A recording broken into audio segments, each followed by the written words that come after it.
Mapalad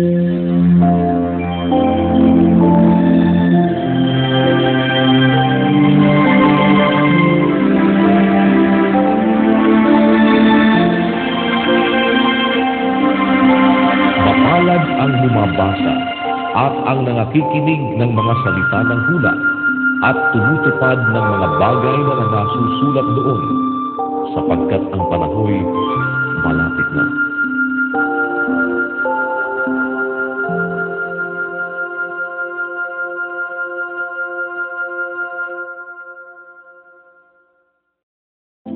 Tito, Kapitulo 2. Ngunit magsalita ka ng mga bagay na nauukol sa aral na magaling, na ang matatandang lalaki ay maging mapagpigil, mahusay, mahinahon ng pag-iisip, magagaling sa pananampalataya, sa pag-ibig, sa pagtitiis.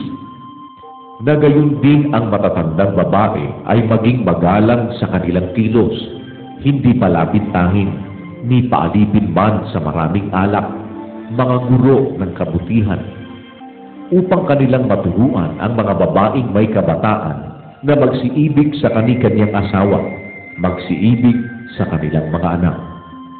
Magpakahinahon, magpakalinis, magpakasipag sa bahay, magagandang loob, pasakop sa kani-kanyang asawa, upang huwag lapastanganin ang salita ng Diyos.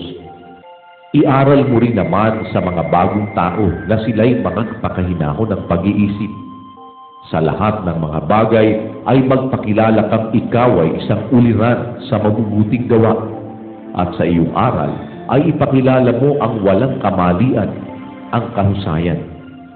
Pangungusap na magaling na di mahahatulan, upang sila na nasa kabilang panig ay mahiya nang walang anumang masamang masabi tungkol sa atin. Iaral mo sa mga alipin na sila'y pasakop sa kani-kanyang Panginoon at kanilang kalugdan sa lahat ng mga bagay, at huwag mga masagutin. Huwag magdaya, kundi magpakita ng buong buting pagtatapat, upang pamutihan sa lahat ng mga bagay ang aral ng Diyos na ating tagapagligtas. Sapagkat napakita ang biyaya ng Diyos na may dalang kaligtasan sa lahat ng mga tao, na nagtuturo sa atin upang pagtanggi natin sa kalikuan at sa mga kahalayan ng sanlibutan, ay marapat mabuhay tayong may pagpipigil at matuwid at banal sa panahong kasalukuyan ng sanglibutang ito. Nahintayin yaong mapalad na pag-asa at ang pagpapakita ng kaluwalhatian ng ating dakilang Diyos at tagapagligtas na si Jesucristo, na siyang nagbigay ng kanyang sarili dahil sa atin, upang tayo'y matubos niya sa lahat ng mga kasamaan at malinis niya sa kanyang sarili ang bayang masikap sa mabubuting gawa, upang maging kanyang sariling pag-aari. Ang mga bagay na ito ay iyong salitain at iaral at isaway ng buong kapangyarihan. Sino man ay huwag humamak sa iyo.